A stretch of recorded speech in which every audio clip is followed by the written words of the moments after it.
Basic appraisal procedures, page 144. 4. Residential application case studies. 3 common areas that, if not handled correctly, may lead to problems involve. 1. Questions regarding market value. 2. Transfers not part of an arm's length transaction. 3. Properties with zoning issues. Each of these potential problem areas must be researched thoroughly to provide a sound basis for the value conclusions reached in an appraisal report. Let's review these concepts and look at some of the case studies. Take a moment to stop at each point break and consider the information you've been given so far. Your instructor will help lead you through the thought process of each challenge. Application of market value. The value of a property should never be confused with its price. Market value is what property is expected to sell for. Market price is what the property actually sold for. Moreover, while the market price represents the final selling price, it is likely this is different from the listing price or asking price. Price the seller asked for the property when it was first put on the market. When appraising residential properties for a sale or refinance transaction, the URAR is typically used. Fannie Mae guidelines require the final value entered on the URAR to represent the appraiser's opinion of market value, as defined in the appraisal report itself. Market value is the most probable price a property should bring in a competitive and open market under all conditions requisite to a fair sale. The buyer and seller, each acting prudently, knowledgeably, and assuming the price is not affected by undue stimulus. The objective is to determine what a typical buyer would pay for the property. Figure 4-1 on page 131 duplicates this entire section of the URAR form. Fannie Mae expects the final indicated value to represent an opinion of market value, and the comprehensive explanation of market value in the URAR form is designed to remind appraisers that all properties chosen should have experienced the same typical conditions in the marketplace. Special attention is paid to sales and financing concessions because they have the greatest potential to alter the price paid. Fannie Mae requires the appraiser to use good judgment and market extracted data to determine the market's reaction to these concessions. Important points. Sales and financing concessions have the greatest potential to alter the price paid for a property. It is not the appraiser's job to educate the seller about the market value of the property because the appraiser does not have any contractual or fiduciary relationship with the seller. Page 145.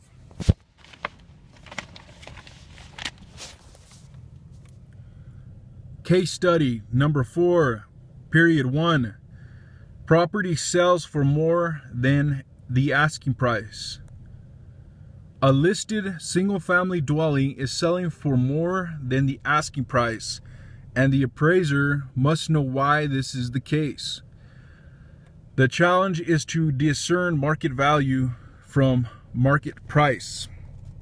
Appraiser Darla Cunningham has been engaged by First Continent Mortgage Company to perform an appraisal of a single-family dwelling under contract to sell for $115,000. Point break. What data should be gathered for the appraiser's work file regarding the assignment and the property? Excellent. If it sells for more than market value, you need to know why.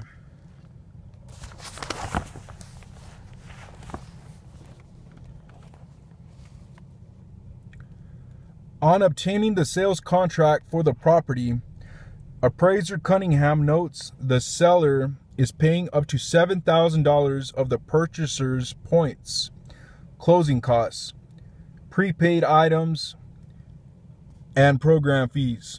The buyer has applied for a popular mortgage program that requires the seller to contribute 3.75% of the purchase price as a down payment to help the buyer qualify for the loan. The loan amount will be 100% of the purchase price. Appraiser Cunningham, as is her normal practice, proceeds to research the property's listing history. The property is currently listed with a local real estate broker for $110,000. It has been listed with this broker for approximately 6 months. Further research reveals that the property was listed with another broker immediately before for 6 months as well, with a final listing price of $112,500. After being introduced to the market for $114,900. During the total listing period, the activity of this market segment appears to be steady. Point break. What are the various market indications? How would this information influence the opinion conclusion of the sales comparison analysis? The market indicates this buyer may not be a typical buyer. This single-family dwelling is selling for more than the asking price because the seller is paying concessions. Case study number 4.2. Property priced and being sold below market value. An FSBO, for sale by owner, single family home is priced as what will later be found to be below market value and is in contract for that amount.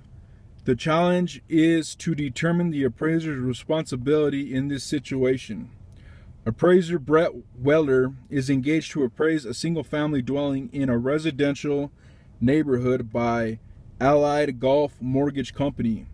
The house is owned by George Klein, an elderly man. Mr. Klein lives in another state and is selling the house on his own without a real estate broker.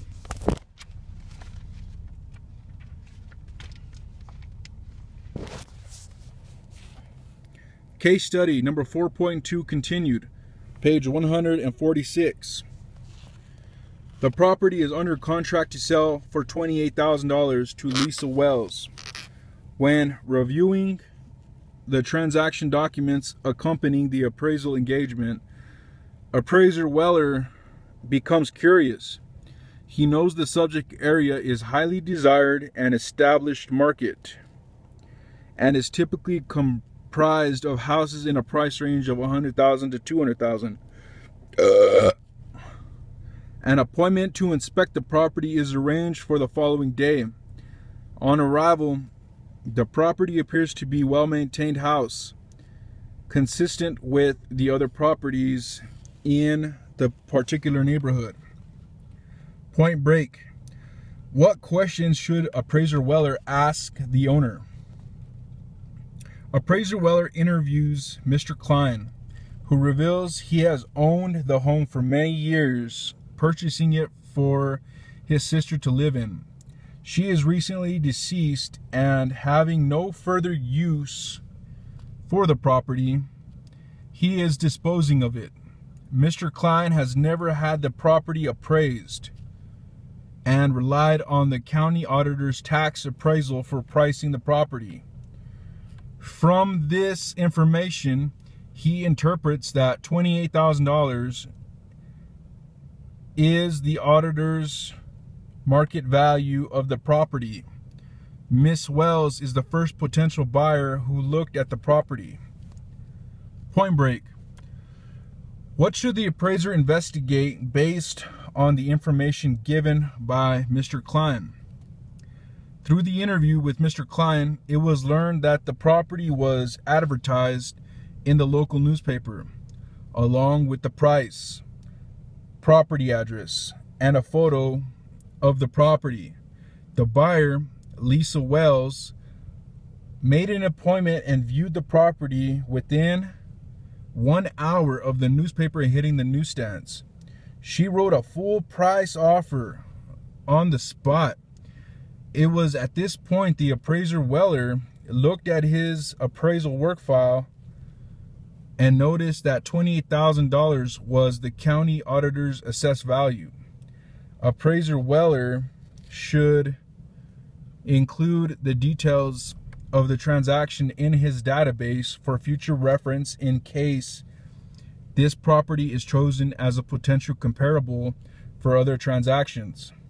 This transfer should be avoided as a future comparable sale because the seller's lack of knowledge means this was not a typical arm's length transaction. Point break. What can appraiser Weller discuss with Mr. Klein about the transaction and the sale price? The appraiser is not permitted to say anything to Mr. Klein about the transaction or sale price because Mr. Klein is not the client. It is not the appraiser's job to educate the seller about the market value of the property because Weller does not have any contractual or fiduciary relationship with the seller. Appraiser Weller should note the entire situation in the appraisal report to explain why the appraised market value is higher than the contracted sale price.